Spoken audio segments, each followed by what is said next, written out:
संविदा कर्मचारी साथियों, आज मैं आपसे इस बात के ऊपर बात करना चाहता हूं कि प्रदेश में संघर्ष समिति के हड़ताल के दौरान बिजली की व्यवस्था बिल्कुल ही चरमरा गई है। हमारे ऊपर प्रबंधन ने ये भरोसा किया था कि जब विद्युत संविदा कर्मचारी महासंघ ने अपनी आंदोलन को वापस ले लिया है तो बिजली की व्यवस्था बनी रहेगी, राजस्व वसूली और दूसरे कामों में बाधा आ सकती है, लेकिन बिजली में कोई कठिनाई नहीं आएगी। लेकिन ये हो नहीं रहा है। इसका असली कारण क्या है? तो सबसे पहले मैं ये आपको बताना चाहता हूँ कि आपको, मुझे लगता है कि बहुत सी गलतफहमी हो गई है। वो सबसे बड़ी गलतफहमी तो आपको ये हो गई कि संघर्ष समिति आपको मांगे दिलाने जा रही है। मैं बहुत स्पष्ट तरीके से कहना चाहता हूँ कि संघर्ष समिति ने जो अपने मुद्दे रखे हैं उसमें 14 नंबर पर, यानी आखिरी मुद्दा आपका है, और उस आखिरी मुद्दे में ये कहा गया है कि बिजली निगमों के अंदर वेतन में एक रूपता लाई जाए। इसके क्या मतलब हुआ? इसके मतलब ये हुआ कि अगर उत्पादन निगम है या हमारा ये उत्तर प्रदेश पावर कॉर्पोरेशन है या जल विद्युत निगम है, तो ये इनके अंदर जो संविदा कर्मी काम कर रहे हैं आउटसोर्सिंग द्वारा, इनका वेतन एक समान होना चाहिए। अब इसके अंदर है क्या? जहां तक मेरी जानकारी है, किसी भी पावर हाउस में चले जाइए, वहां जो संविदा कर्मी काम करते हैं उनका कोई वेतन ऐसा नहीं है जो आपके वेतन से ज़्यादा हो, इसलिए उनकी समानता की बात करने का तो कोई मतलब नहीं है। हाँ, आपके उत्तर प्रदेश पावर कॉर्पोरेशन में जो भूतपूर्व सैनिक कल्याण निगम है, भूतपूर्व सैनिकों को आपके यहाँ रखा है, उसका वेतन 20-20 हज़ार रुपये के करीब है।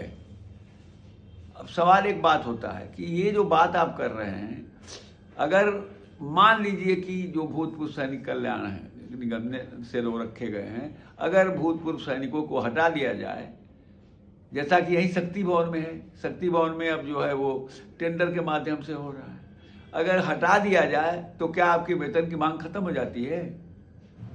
फिर ये जो मांग है ये तो सैद्धांतिक मांग ही नहीं हुआ, ये तो केवल एक बराबर करने की बात है। इसलिए संघर्ष समिति आपके वेतन के मांग के ऊपर केवल, जहां तक मेरी समझ में आया है, कि केवल फर्ज अदायगी कर रही है। और जो भी आपके नेता इसमें जुड़े हुए हैं, वह नेता भी, चाहे उनकी जो समझ हो, लेकिन वो भी गलत मांग के साथ जुड़ गए हैं। ये गलत मांग, ये मांग सही नहीं है। इसलिए ऐसी स्थिति में आपका इस हड़ताल में शामिल होने का कोई औचित्य नहीं। दूसरी बात हो सकती है या तो कि आपको ये समझ है कि ये अधिकारी हैं, हमारे साथ काम करते हैं, हम इनका सहयोग करेंगे। हमारे साथी ये भूल जाते हैं कि प्रदेश के अंदर जब भी आप धरना प्रदर्शन करते हैं तो बहुत सारे डिवीजन हैं। मुझे मालूम है कि देवरिया के अंदर 22 दिन का वेतन केवल धरना देने के नाते आज तक नहीं मिला, जबकि बहुत जायज मांगों पर था। अभी बहुत जायज मांगों पर 3 महीने का वेतन कंपनी ने नहीं दिया था, 6 महीने का ईपीएफ नहीं जमा किया था। शाहजहांपुर में आंदोलन हुआ, मालूम हुआ कि वहां भी जो है वो 15-15 दिन का वेतन लोगों का कट गया। इन्हीं अधिकारियों ने किया, जबकि वहां कोई काम नहीं बंद था। जो कर्मचारी वहां धरना दे रहे थे वही कर्मचारी बिजली की व्यवस्था भी संभाल रहे थे, लेकिन अधिकारियों ने कोई आपकी हमदर्दी नहीं की। ये वेतन किसने काटा है? वही अधिकारी जो आज आंदोलन कर रहे हैं, जो कार्य बहिष्कार कर रहे हैं, उन्होंने आपका वेतन काट लिया। पूरे प्रदेश में हम ये जानना चाहते हैं कि कब इन इंजीनियरों ने और जूनियर इंजीनियरों ने हमारे संविदा कर्मियों का साथ दिया है, लेकिन आप हमेशा साथ देते हैं। पता नहीं क्यों पिछले गुम में रहते। इससे हो क्या रहा है? महासंघ ने जब 13 तारीख को चेयरमैन से बातचीत कर, पहले 10 तारीख को आपकी मांगों पर एमडी महोदय से बात हुई, पंकज कुमार आईएएस जो हमारे हैं, फिर चेयरमैन साहब से बात हुई, आपके साथियों ने चेयरमैन से बात किया, और बात करने के बाद पूर्ण आश्वस्त होकर के आंदोलन वापस ले लिया। लेकिन जिन पूरे प्रदेश में करीब 68 ऐसे जिले हैं जिसमें विद्युत संविदा कर्मचारी महासंघ के लोग हैं, चाहे हमारे घटक संगठनों के हैं, विद्युत संविदा मजदूर संगठन के हैं, चाहे विद्युत संविदा कर्मचारी संघ के हैं, लेकिन उन घटक संगठनों के हैं सदस्य। उन जिलों में भी बिजली की व्यवस्था चरमराई हुई है। शहरों में बिजली है, देहातों में नहीं है। बहुत जगह तमाम मोहल्लों में बिजली नहीं है। ये क्यों है? वो इसलिए है कि आप ड्यूटी पर हैं, लेकिन आधे मन से ड्यूटी पर हैं। आप कहीं कह रहे हैं कि हमको शट डाउन कोई नहीं दे रहा है, कहीं आप रोज काम कर रहे थे और उस जिलों में जिलाधीश और एसडीएम को अधिकार दिया गया, वो आपको शट डाउन दिलवाएंगे, लेकिन आप अपनी तरफ से कोई प्रयास नहीं कर रहे हैं, क्योंकि आप मन से काम करने के लिए नहीं कर रहे हैं। अगर आप मन से काम नहीं करेंगे तो आपका कोई भी प्रबंधन और कोई भी सरकार आपकी मांगों पर गंभीरता से विचार नहीं करेंगे। इसलिए आज मैं आपसे बात कर रहा हूं कि अभी भी समय है, हमारे जितने संविदा कर्मी काम पर हैं और सभी संविदा कर्मियों को काम पर होना चाहिए, क्योंकि संघर्ष समिति ने आपकी कोई मांग ही नहीं रखी है। वो जो मांग रखी है वो मांग नहीं है। अगर आज ये प्रबंधन कह दे ठीक है, हम भूतपूर्व सैनिकों को सैनिक कल्याण निगम के माध्यम से जो रखे हैं वो नहीं रखेंगे, तो फिर आप किससे बराबरी करेंगे कि वेतन हमको बराबर कर दिया जाए? इसलिए असली मांग तो ये है कि ये कहना चाहिए कि नियमित कर्मचारियों के बराबर हमको वेतन दिया जाए, या ये कहना चाहिए कि हमको एक रकम बतानी चाहिए, जैसे हमने कहा है कि 22,000 से लेके 25,000 तक वेतन मिलना चाहिए। श्रमिक को हमारे 22,000 और लाइनमैन एसएससी को 25,000 मिलना चाहिए, कंप्यूटर को हमारे 30,000 मिलना चाहिए। ये हमने साफ बात किया है।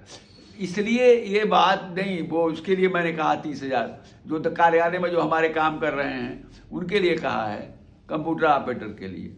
तो हमारे कहने का मतलब है कि आप लोग पुनः विचार करिए मेरी इस अपील के ऊपर कि हमको ड्यूटी करना चाहिए। और अब से पूरे प्रदेश के अंदर जितने संविदा कर्मी हैं, मैं उनसे अपील करता हूं कि अगर आप चाहते हैं कि आपका कोई अस्तित्व बना रहे, आपको अगर सरकार और प्रबंधन गंभीरता से ले, तो आप एक तो ड्यूटी पर अगर नहीं है तो ड्यूटी पर फौरन आ जाइए। क्या आपको नहीं दिखाई दे रहा है कि केवल बर्खास्त संविदा कर्मी किए जा रहे हैं? क्या कहीं कोई जूनियर इंजीनियर, कोई इंजीनियर बर्खास्त हुआ, सस्पेंड हुआ? फिर जब ये आंदोलन खत्म हो जाएगा तो कौन आपको रखवाने आएगा? बातें बड़ी बड़ी कर सकता है कोई, और आप, लेकिन बच्चे आपके सड़क पर आ जाएंगे, भूखों आपके बच्चे मरने लगेंगे। इसलिए मैं कहना चाहता हूं कि अभी भी वक्त है कि आप अपने ड्यूटी पर आ जाइए जो ड्यूटी पर नहीं है, और जो ड्यूटी पर रहते हुए मन से काम नहीं कर रहे हैं वो मन से काम करिए। और अपना यही समय है जब आपको अपना अस्तित्व दिखाना है कि संविदा कर्मी ही बिजली चला रहे हैं, और अगर उस काम करेंगे तो कोई भी इंजीनियर, जूनियर इंजीनियर, कोई भी TG2 ड्यूटी से अलग होकर के हड़ताल करके काम नहीं बंद कर सकता बिजली व्यवस्था, क्योंकि आपने तो उस बात ही को बंद कर दिया कि आप ड्यूटी भी कर रहे हैं और बिजली भी जो है चली जा रही है तमाम जगह। इसके मतलब कि आप मन से ड्यूटी नहीं कर रहे हैं। इसलिए मैं बार बार ये बात कहूंगा और अपील करूंगा कि संघर्ष समिति से आपकी कोई मांग होने वाली नहीं है, क्योंकि उन्होंने तो कोई मांग आपकी लगाई नहीं, बेमन से 14 नंबर पर एक मांग रख दिया, और वो भी तुलना की मांग है। वो कोई मांग कहीं तुलना की होती है? मांग ये होती है कि हमको इतना मिलना चाहिए, हमारा ये हक है। इसलिए, और लेकिन संविदा महासंघ ने आपकी 12 मांगे लगाई हैं, वो केवल आपकी मांग है। संविदा कर्मियों के लिए महासंघ बना है, वो कोई संघर्ष समिति के हुए कोई आपके लिए नहीं बनी है, या दूसरी जो यूनियन है उसमें शामिल हैं वो आपके लिए नहीं बनी है। वो नियमित कर्मचारियों की मांग करते हैं, फिर आपकी भी मांग कर देते हैं एक आध। इसलिए कि आपका सदस्य बनाएंगे तो आप पूछोगे तो आपको बता देंगे हमने आपकी भी मांग कर रखी है। लेकिन ये आपके लिए वो संगठन नहीं है। आपका संगठन है विद्युत संविदा कर्मचारी महासंघ, जो आपके लिए बना है, उसका गठन आपके लिए किया गया है, और वह आपके वेतन की भी बात कर रहा है, आपके जो दुर्घटना में मृत्यु हो जाती है उसकी भी बात कर रहा है, जो विकलांग हो जा रहा है उसकी बात कर रहा है, जो इलाज आप चोट खा जाते हैं, जल जाते हैं, उसके इलाज की बात कर रहा है, उसके संबंध में ESI लागू कराने की बात कर रहा है, जहाँ ESI लागू है वहाँ उसकी बात कर रहा है, वर्कमैन कंपनसेशन से उसके इलाज के खर्चे की बात कर रहा है। तमाम बातें आपके लिए की जा रही हैं, लेकिन आप संघर्ष समिति के चक्कर में पड़े हैं, और जो जिसको आप नेता है किसी को अगर मानते हैं और वो उसमें बैठा है तो वो आपको गुमराह करने में लगा हुआ है, और वो खुद भी गुमराह है और आपको भी गुमराह कर रहा है। और आप खुद अपने अधिकारियों के चक्कर में, जो अधिकारी आपको रोज जो है उल्टा सीधा बकते रहते हैं, गाली गुप्ता भी देते रहते हैं, आपके धरना प्रदर्शन को कभी मान्यता नहीं दिया, आपके धरना प्रदर्शन की तनख्वाह काट लेते हैं, आप उनके मोह में पड़े हैं और उनके मोहजाल में फंस करके उनका समर्थन कर रहे हैं, और अपनी जो कीमत है उसको खत्म कर रहे हैं। आज तक आपकी कीमत थी कि अगर संविदा कर्मी आंदोलन में नहीं होगा तो बिजली चलती रहेगी, लेकिन ये बिल्कुल झूठा हो रहा है। आप जो है वो हड़ताल में भी नहीं है संविदा कर्मचारी महासंघ के बैनर के तले, और उसके बाद भी अगर बिजली जा रही है तो इसके मतलब कि आप मन से नहीं हैं। और मन से अगर दूसरों के, अगर अपने मन से न होने का मतलब कि आप अपने खुद पैर में कुल्हाड़ी मार रहे हैं। इसलिए मैं आपसे अपील करूंगा कि अभी भी समय है, अभी भी इनका आंदोलन जो है शुरू हुआ है 16 तारीख के शाम को, 17 तारीख का आज शाम है, आपसे मैं बात कर रहा हूँ। ये 19 तारीख की रात तक अभी चलेगा अगर इन्होंने बढ़ाया नहीं तो।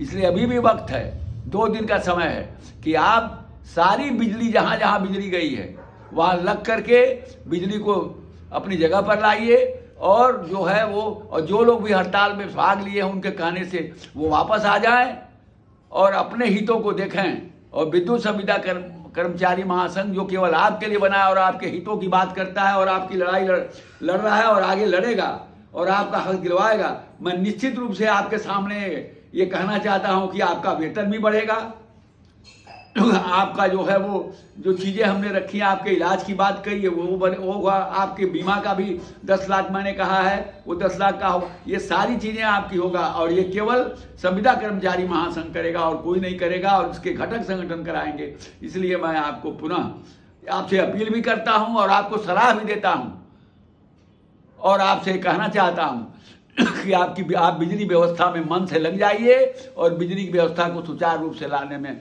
अपना काम करिए और अपना मूल्य बताइए कि आप हैं क्या, जिसके बारे में प्रचार था, जिसके बारे में आप खुद कहते थे, मीटिंगों में कहते थे कि हम होंगे तो बिजली चलेगी, नहीं होंगे तो नहीं चलेगी। ये बात सही नहीं है। आप जब काम करिए तो मन से काम करिए, आंदोलन करिए तो आंदोलन करिए, और आंदोलन करने का कोई औचित्य नहीं है, क्योंकि आंदोलन जो संघर्ष समिति कर रही है वो आपके लिए नहीं कर रही है, बल्कि कुर्सी पाने के लिए अभियंता कर रहे हैं, भ्रष्टाचार पर रोक लगाने के लिए कर रहे हैं, और उनके अगर कोई काम है तो दूसरे काम है। हालांकि संघर्ष समिति नियमित कर्मचारियों का भी कुछ करने वाली नहीं है, क्योंकि उसका जो हिडन एजेंडा है वो चेयरमैन को हटाने का है, जो सामने नहीं बोल रहे हैं, और इसलिए वो काम तो किसी का नहीं करने वाले हैं। लेकिन आपका संघर्ष समिति के द्वारा और उसके लोगों के साथ शामिल होने से संविदा कर्मचारियों का बहुत बड़ा नुकसान कर रहा है, और दूसरा कोई नहीं कर रहा है। आप खुद अपने पैरों में कुल्हाड़ी मार रहे हैं। इसलिए अब से आप काम पर आ जाइए।